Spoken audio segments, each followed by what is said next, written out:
Mientras que las 3 primeras películas del Hombre de Acero fueron coproducidas por Warner y los Salkind, para la cuarta Don Ilia decidió abrirse y vendió los derechos a Cannon y Golan Globus.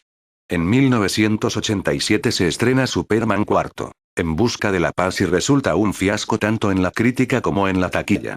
Ni Richard Donner ni Richard Lester, los anteriores directores, aceptaron el ofrecimiento que recayó finalmente en Sidney J. Furie. Superman IV fue un compendio de despropósitos, ya desde los $36 millones, algunos hablan de 40, que le dio Warner a Menahem Golan y Golan Globus, y que fueron convertidos en 17 millones antes de comenzar a filmar. Es que estos dos productores israelíes, primos entre sí, decidieron usar más de la mitad de ese dinero para financiar otras películas, entre ellas la fallida Capitán América, 1990.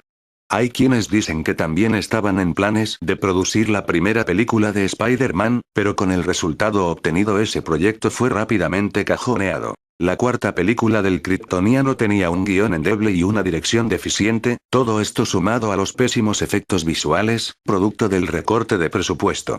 Por si fuera poco, los 134 minutos originales se redujeron a 1 hora y media en el corte final. Por ejemplo, en lo filmado había 2 hombres nucleares, pero en los cines se vio solo uno, el segundo, pues todas las escenas en las que aparecía el primero, un suerte de boceto bastante tonto que Luthor mejoraría en su segundo intento, fueron borradas del corte final.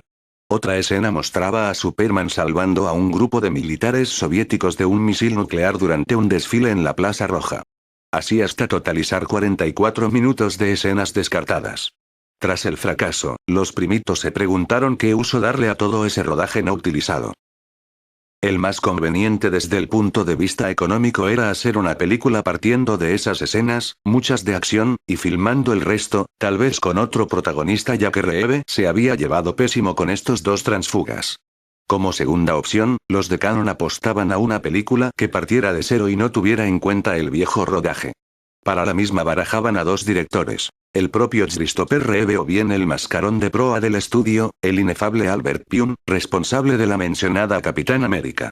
Reeve se bajó rápidamente del proyecto, ya cansado de interpretar un papel que seguía encasillándolo como actor y con la frustración de que hubiera fracasado económicamente su última intervención. Ilia y Alexander Salkind se habían concentrado en la producción de la serie Superboy, de la que se emitieron 100 episodios de media hora entre 1988 y 1992.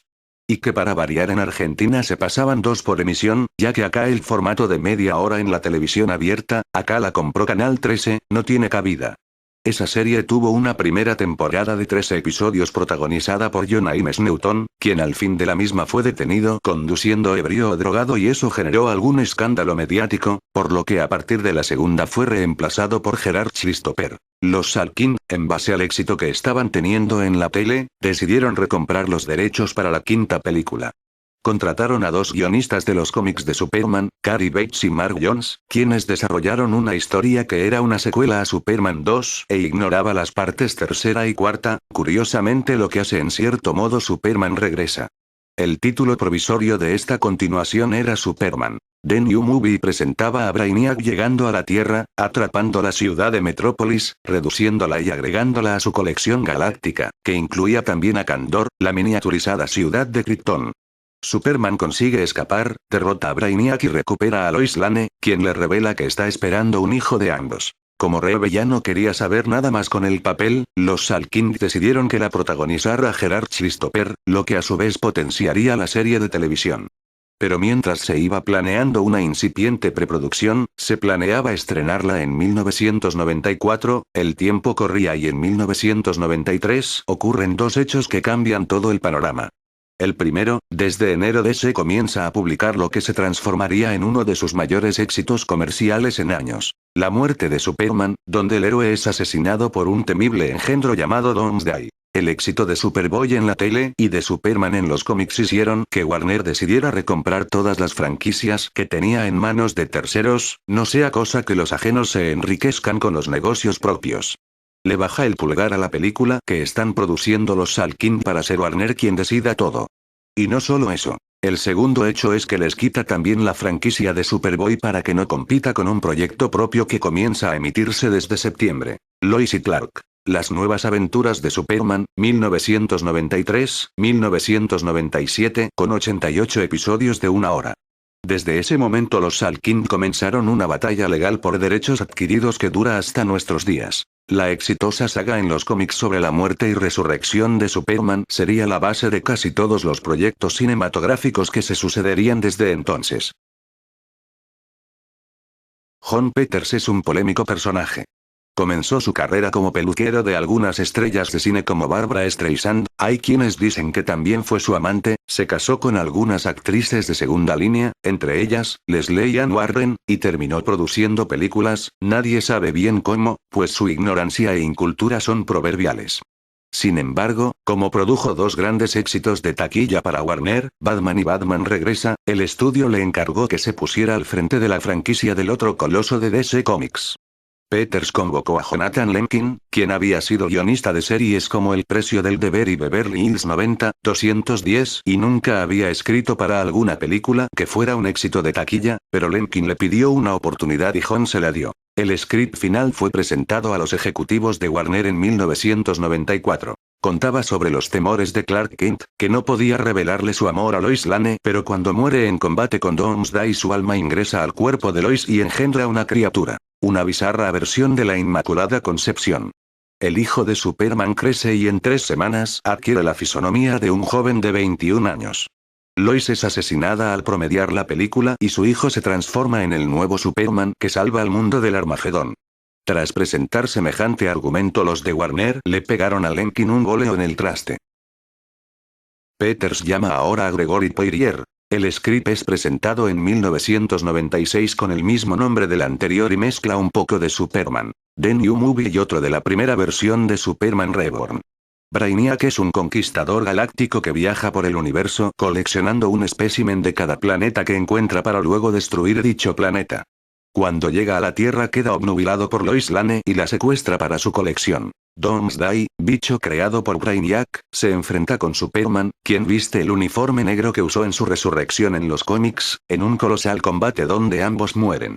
En el funeral del Hombre de Acero aparece brevemente Batman para dejar uno de sus guantes en el ataúd. Pero un cazador de recompensas venido desde el fondo del cosmos, de nombre Cadmus, ha estado persiguiendo por largo tiempo a Brainiac, y roba el cuerpo de Superman para luego revivirlo. El resucitado héroe debe usar un traje especial hasta que recupere sus poderes perdidos. Antes y después combate junto a Cadmus contra Brainiac hasta derrotarlo. Otros eventos de la historia. Aparecen otros villanos como Parásito y Silver One, y Lois descubre la verdadera identidad de Superman. Kevin Smith está por estrenar La otra cara del amor, 1997, cuando es convocado por Warner para estudiar varios proyectos. Termina rechazando todo y se interesa por Superman Reborn, para la que se ofrece como consultor. Le alcanzan una copia del trabajo de Poirier y Smith a su opinión. Está intentando mostrarnos la angustia de Superman. Hasta Clark Kent termina yendo al psiquiatra en una parte. La angustia no es lo que le da a Superman su razón de ser. Si estuviera angustiado sería porque no puede hacer todo ni puede ayudar a todos. Batman es angustia. Superman es esperanza. Esta opinión convence a Warner y Poirier es el segundo en salir eyectado. Lorenzo Di Bonaventura, por entonces presidente de Warner, le ofrece provisoriamente a Smith el trabajo hasta que Peters dé su aprobación. Kevin prepara un tratamiento de 80 páginas y se lo presenta al productor. Peters es tan ignorante que cuando lo lee le pregunta: ¿quién es este Kal-El que figura en el guión? Imagínense cómo venía la mano, pero sin ponerse colorado le dice a Smith que si acepta el trabajo debe ceñirse a numerosas directivas y correcciones al argumento. Estas son solo algunas. Superman no debe ser visto volando. Peters odiaba los efectos especiales de las primeras películas y prefería que se viera una mancha borrosa color rojo moviéndose rápidamente de un lado a otro en lugar de un actor colgando de cables.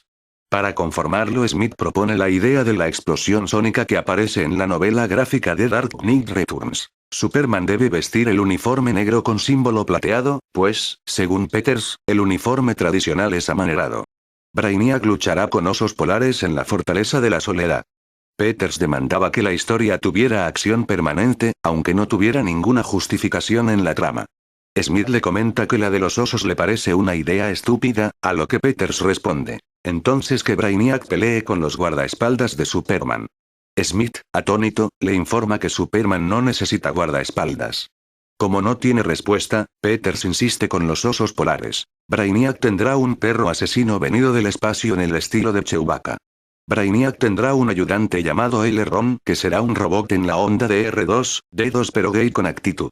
Con la voz de Dwight Well, a quien Peters vio en La otra cara del amor, de Smith. Superman al final tendrá que combatir con una araña mecánica gigante. Smith se rehúsa y plantea como alternativa una bestia de Tanagar, el planeta de Outman.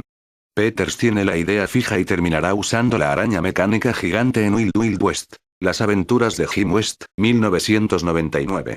Smith acepta todas esas restricciones y presenta el guión, titulado Superman Lives.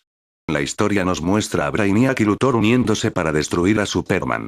Más adelante llega el combate con Doomsday donde ambos mueren y luego Luthor presenta a Brainiac al mundo como el sucesor del héroe. Quien llega para resucitar a Superman es The Eradicator, un androide kryptoniano, y ambos vencen a Luthor y Brainiac. Eradicator es originario del cómic y su primera aparición fue en Action Comics Anual 2, 1989, mientras que Cadmus, de Superman Reborn, versión Poirier, es un personaje creado para la película, no confundir con el proyecto Cadmus ni Cadmus Labs. A la gente de Warner les gusta la historia pero, a instancias de Peters, quieren eliminar una escena romántica entre Lois y Clark en el Monte Rushmore, considerada como lo mejor de la trama, pues distrae a la audiencia que, según Peters, quiere acción sin tregua, seres y objetos que luego sean materializados en merchandising y nada de romanticismo. Smith se niega rotundamente a que esa escena sea borrada y el estudio finalmente accede, por lo que comienza rápidamente a escribir el guión definitivo ya que los tiempos se acortan. Se empezaría a filmar en la primavera boreal de ese año, 1997, para ser estrenada el 4 de julio de 1998, conmemorando los 60 años del personaje más el 20º aniversario del estreno de Superman, la película. Para interpretar a Superman Peters quiere a Sean Penn. Quedó encantado con su carisma en The Ant-Man Walking, lo que demuestra lo alejado que está este hombre de entender de qué va la cosa.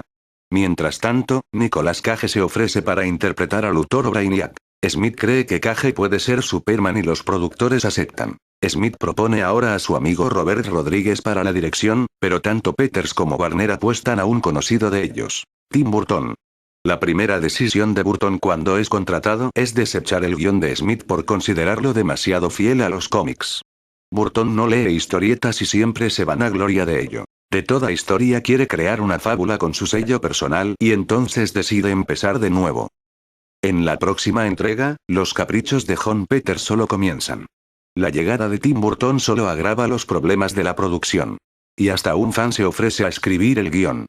Todo esto en el proyecto que más caro le costó a la Warner sobre el Hombre de Acero. Nos vemos en la siguiente entrega.